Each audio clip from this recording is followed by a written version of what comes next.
Let's discuss the latest development in this standoff with a member of the only House congressional delegation to Ukraine this year. He's just back, Tennessee Congressman, Army veteran, where he served, among other things, as a flight surgeon. Mark Green, good to have you back, Congressman. Thanks, Shannon. Okay, tonight the Washington Post reporting this headline saying, "We can confirm we received a written follow-up from Russia." That's according to a U.S. official. "It would be unproductive to negotiate in public, so we'll leave it up to Russia if they want to discuss their response." There have been these written responses going back and forth. You've been there on the ground. What do you make of the situation and of our efforts at diplomacy at this point?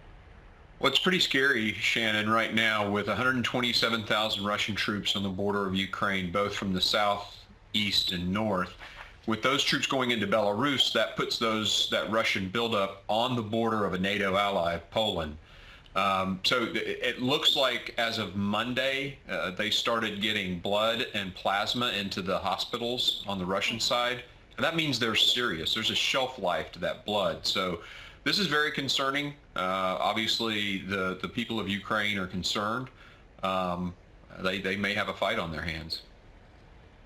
Yeah, our Greg Palcott is over there. I want to put up some video that he got of people who are actually making preparations to try to fight for themselves. He says these are civilians.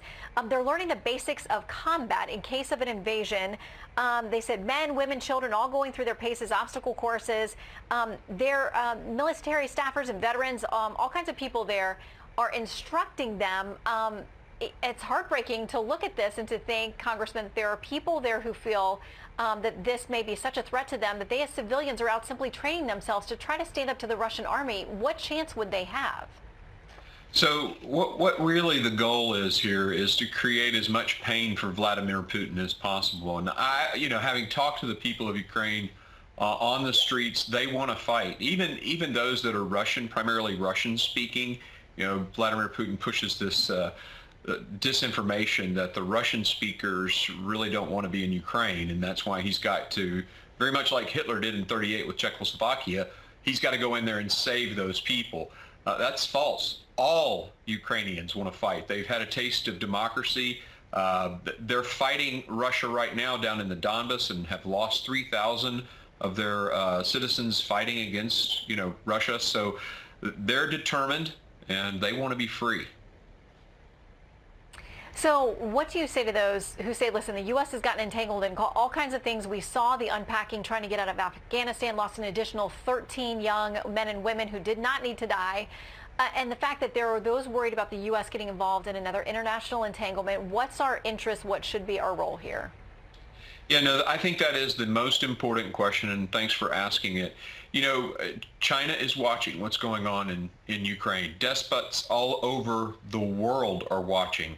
You look at North Korea and the missile launch you mentioned, Iran bombing the UAE, China flying 34 fighter aircraft into Taiwan's airspace.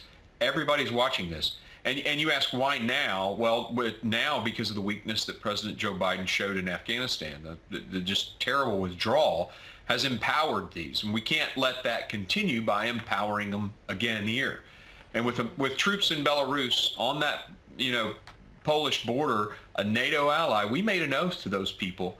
So I think this is very important to us. And oh, by the way, Shannon, twice last century, Americans waited too long, and the conflagration in Europe got so bad that it cost us so much.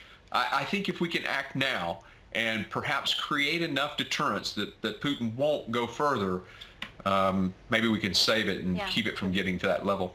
To avoid, the conflict and save lives, ultimate goal. Yeah. Congressman, thank you for right. your time. Thank you for your service. Thanks, Shannon. As well. We appreciate it. See you.